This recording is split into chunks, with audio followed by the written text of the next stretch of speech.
Oke, Bismillahirrahmanirrahim. Assalamualaikum warahmatullahi wabarakatuh.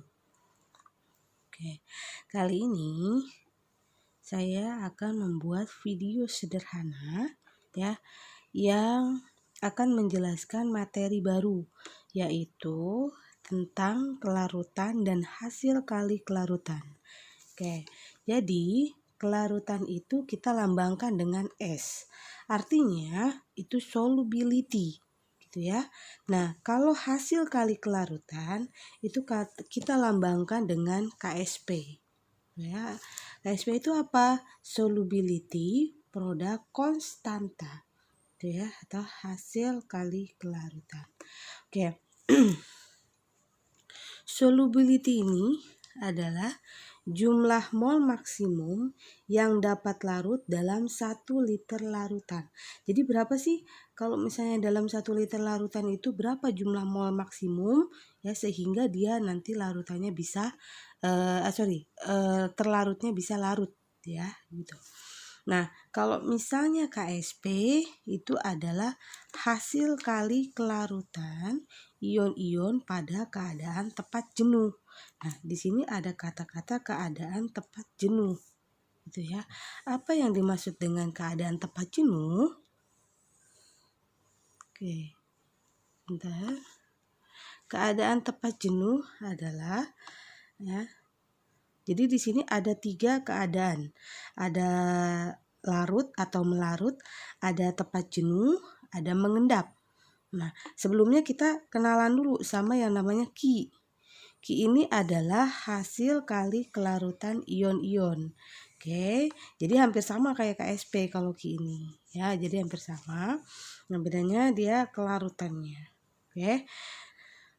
Oke, jadi kalau yang pertama yang dikatakan larut itu ketika Ki lebih kecil daripada KSP. Logikanya gini, kalau misalnya Ki ini adalah terlarutnya, ini adalah airnya atau pelarutnya. Logikanya ya, padahal biar kita mudah mengingat gitu ya. Jadi kalau misalnya larutan gula, berarti artinya Ki-nya ini adalah gulanya, KSP ini adalah airnya. Kalau misalnya gulanya lebih sedikit daripada KSP atau daripada air, nah kira-kira larut nggak? Larut dong ya. Contohnya, nih misalnya ini ada air, terus kita masukkan 1 sendok gula, otomatis di sininya nanti akan larut ya, dia tidak ada yang mengendap. Seperti itu. Nah, yang kedua adalah tepat jenuh. Kalau tepat jenuh itu Ki-nya itu sama dengan KSP. Nah, logikanya tadi, kalau misalnya di sini gula ya, jumlahnya itu sama dengan airnya, otomatis nanti ya di sini ada 1 titik di mana titik ini akan mengendap, tapi hanya 1 titik saja. Gitu ya. Contohnya misalnya di sini kan ada ada pelarut ya, ada air, kemudian kita masukkan 3 sendok gula. Di sini ada titik. Kalau ada titiknya 1 seperti ini adalah tepat jenuh. Seperti itu ya. Tadi ini kita bisa menghitung KSP-nya. Karena pada keadaan tepat jenuh. Nah, yang ketiga ini adalah mengendap. Mengendap ini di mana Ki lebih besar daripada KSP. Nah, logikanya tadi kalau gulanya lebih besar daripada air, otomatis dia akan mengendap ya. Sini banyak titik-titik artinya dia akan mengendap. Jadi kalau misalnya gulanya kita masukin sendoknya banyak gitu daripada airnya, otomatis dia akan mengendap. Bisa dimengerti ya. Oke. Nah, kalau zat yang sukar larut itu, ya artinya yang tidak larut itu apabila dilarutkan dalam air hanya sedikit zat yang dapat larut.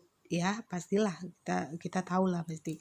Kalau yang zatnya yang sedikit larut itu namanya sukar larut. Nah, nanti nilai kelarutannya itu kecil. Ya, nilai kelarutannya kecil. Tetapi kalau zat yang mudah larut ya, apabila dilarutkan dalam air banyak zat yang dapat larut, makanya disebutnya mudah larut. Itu pasti nilai kelarutannya besar Seperti itu ya. Nah, kelarutan itu bisa kita cari, kadang bisa juga kita sudah diketahui kelarutannya. Baik. Oke. Semisalkan di sini AXBY. AXBY kalau kita ionisasikan ya, itu kan A dengan B seperti ini ya. Nah, X-nya berarti punya siapa dong? Nah, X-nya punya sini ya. Jadi X min. Sedangkan Y-nya berarti punya A, Y plus. Jadi kita silangkan dulu. Seperti itu ya. Nah, karena karena A-nya itu jumlahnya X dan B ini jumlahnya Y, berarti biar setara sini kan taruhnya.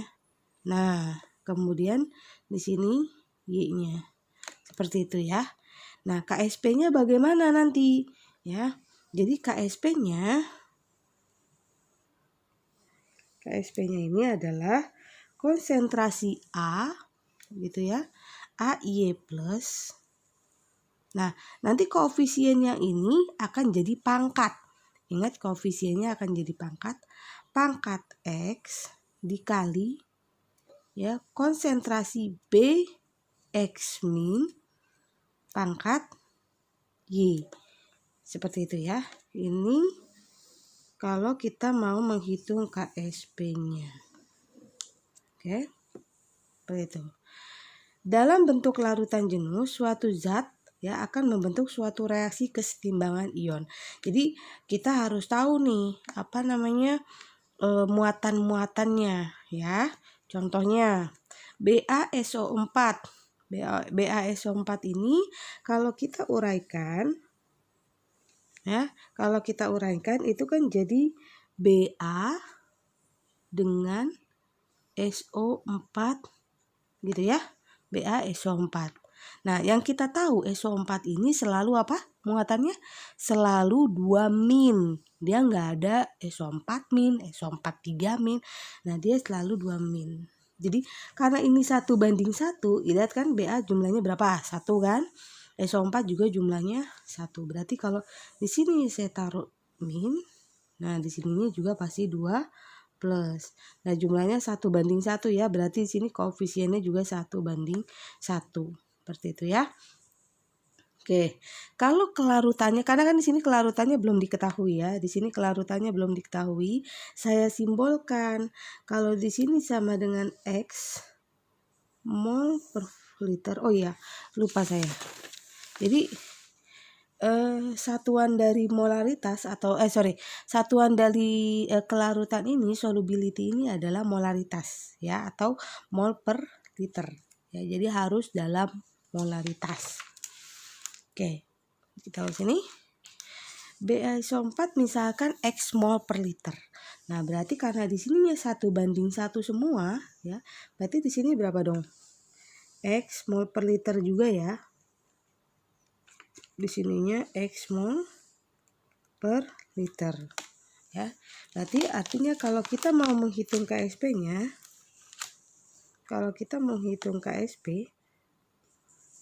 KSP dari BaSO4 sama dengan ya konsentrasi Ba2 plus pangkat berapa ini koefisiennya? 1 ya. Dikali SO4 2 min pangkat 1. Nah, kita masukin kelarutannya. Kita masukin solubility-nya. Berarti kalau di sininya X dikali X, berarti KSP-nya sama dengan X kuadrat. Ini KSP dari BaSO4 sama dengan X kuadrat. Itu ya, namanya konstanta, tidak ada satuan ya, tidak ada satuan. Tapi kalau saya balik berapa kelarutannya? Berapa kelarutan dari BaSO4? Berarti gimana kalau dari sini? Berarti akar KSP. Akar 2 ya. Jadi akar 2 dari KSP. Kalau kita mau mencari kelarutannya. Seperti itu. Nah, PBBR2 kalau kita uraikan berarti menjadi PB ditambah BR ini ya. Nah, duanya punya siapa? Punya PB. Jadi PB2 plus. Kemudian ini jadi min. Begitu ya. Karena BR-nya ada 2, biar setara berarti taruh di depan. Jangan lupa disetarakan. Oke, kalau di sininya X mol per liter, berarti di sini berapa dong? Ini 1 loh. Berarti ini juga X mol per liter. Ya, berarti sini berapa? 2 kali X atau 2X mol per liter. Seperti itu ya. Nah, berarti KSP dari PBBR2 sama dengan konsentrasi apa di sini? PB2 plus pangkat berapa? 1 dikali BR min pangkat 2. Nah, jadi koefisiennya jadi pangkat ya. Nah, kita masukin di sininya. Kalau di sininya X, nih ya dari sini ya. Dari sini X, kemudian BR min-nya berapa? BR min-nya tadi 2X ya. Jangan lupa dia dikuadratkan. Berarti 2X kuadrat berarti sama dengan 4X kuadrat. 4X kuadrat sama dengan KSP-nya jadi 4X pangkat 3. Ini KSP dari PBBR2 ya. Jadi 4X pangkat 3. Kalau kita suruh mencari, nah kelarutannya dari sini, berarti X-nya berapa? Gimana ayo? Berarti akar 3 ya, KSP per 4. Seperti itu ya.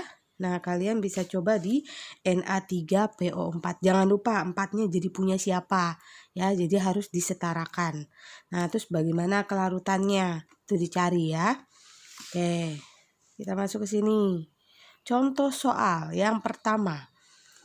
Jika kelarutan garam perak sulfat AgSO4, Ag2SO4 dalam air murni adalah 1,5 kali 10 pangkat min 5 molar. Tentukan hasil kali kelarutan garam tersebut. Oke, berarti ini diketahui. Kelihatan ya. Diketahui kelarutan berarti adalah S-nya. S-nya itu 1,5 kali 10 pangkat min 5 molar. Begini ya. Yang ditanyakan adalah berapa KSP-nya? KSP dari Ag2SO4. Ini berapa? Seperti itu ya. Kita uraikan dulu, kita ionisasikan dulu. Ag2SO4. Nah, terurai menjadi apa? Terurai menjadi Ag dengan SO4. Ingat 4-nya punya siapa ya? Tidak ada dalam kurung. Berarti Ag2SO4 berarti 2-nya punya SO4. SO4-nya ada 1 kan? Berarti Ag-nya Ag plus. Karena Ag-nya jumlahnya 2, berarti kita taruh mana? Jadi koefisien. Nah, di sini kelarutan dari ini sudah diketahui, yaitu 1,5 kali 10 pangkat min 5 ya, molar. Berarti Ag plusnya berapa? Berarti tinggal dikalikan aja, 2 kali 1,5 itu sama dengan 3 ya. 3 kali 10 pangkat min 5. Begini kan? Nah, SO4-nya juga karena banding 1 ya. 1,5 kali 10 pangkat min 5. Bisa dipahami? Nah, kita cari KSP-nya sekarang. Berarti KSP Ag2SO4 sama dengan gimana? Konsentrasi Ag plus pangkat 2 ya, jangan lupa. Dikali SO4 2 min pangkat 1. Nah, Ag plusnya berapa kita masukin? 3 kali 10 pangkat min 5. Jangan lupa dikuadratkan ya. Dikali 1,5 kali 10 pangkat min 5. Seperti ini ya. Oke. Berarti 3 pangkat 2 berapa? 9 kali 10 pangkat min 10. Oke. Dikali 1,5 kali 10 pangkat min 5. Ini. Oke. 9 kali 5. 9 kali 5 berapa ya? 5, 4, berarti 13,5, bener gak ya? Kalau salah tolong koreksi ya. Bener, tapi caranya bener. 13,5 kali 10 pangkat min 15 ya. Sebentar. 4 ya. 13,5 ya. Oke. Jadi kalau kita nyari KSP, cari dulu sini kelarutannya ya, baru kita masukin. Jangan lupa koefisien jadi pangkat ya, makanya harus ionisasinya harus benar gitu. Kemudian yang contoh nomor 2, jika KSP Fe3PO4 2 kali adalah 1 kali 10 pangkat min 36. Tentukan berapa kelarutannya. Jadi dibalik ya. Oke. Diketahui sama dengan KSP Fe3 PO4 2 kali itu sama dengan 1 kali 10 pangkat min 36. Nah, yang ditanyakan adalah berapa S-nya. PO4 3 kali. Ininya berapa? Gitu ya. Oke, kita ionisasikan dulu. Fe3 PO4 2 kali. Nah, ini ada dalam kurung nih. Ada dalam kurung. Berarti nanti duanya punya siapa? Seperti itu ya. Berarti terurai menjadi Fe ditambah PO4. Seperti itu kan? Oke, Fe-nya ada 3. Berarti punyanya siapa? Punyanya PO4. Berarti 3 min. PO4-nya ada 2. Berarti punyanya Fe2 plus. Karena Fe-nya ada 3, berarti taruh sini kan. PO4-nya juga ada 2, berarti 2-nya taruh yang depan sini ya. Oke, karena kelarutannya belum diketahui, kita simbolkan dulu. Berarti kalau di sininya X mol per liter atau molaritas, berarti di sini berapa dong? Di sininya 3X seperti ini kan? Mol per liter, di sini berapa? 2X mol per liter. Paham? Oke. Kemudian berarti sini ya. KSP-nya sama dengan konsentrasi Fe2 plus pangkat 3 dikali PO4 3 min pangkat 2. Ya, ingat koefisien jadi pangkat. Kita simbolkan aja dulu. Berarti kalau misalnya di sini kita masukin sininya ya, kelarutannya ya. 3X pangkat 3 dikali 2X pangkat 2. Mudah bisa dimengerti? Ya, sorry. Ya, jadi 3X-nya dari sini, 2X-nya di sini, jangan lupa dipangkatkan. 3X pangkat 3, berarti 3 pangkat 3 itu 27 ya. 27 X pangkat 3 dikali 4X pangkat 2. Berarti 27 4 berapa? 82 801, berarti 108X pangkat 5. Ini KSP-nya. Nah, yang ditanyakan adalah kelarutannya atau X-nya ini yang ditanyakan ya. Artinya kita cari X-nya itu sama dengan akar 5 KSP pangkat per 108. Nah, ini dapat nih. Kita masukin aja, ini kan KSP-nya 1 kali 10 pangkat min 36. Nah, kalian masukin aja ke sini ya. Jadi selamat mengerjakan. Oke. Ya, tinggal dicari X-nya berapa ya. Oke. Jadi Jika ada yang ingin ditanyakan silakan komentar. Nah, setelah itu nanti ada pertanyaan-pertanyaan. Ya, ada nanti di bawahnya itu saya kasih file, kemudian jangan lupa tulis jawabannya di buku latihan. Ya, di buku latihan kemudian difoto. Oke? Oke.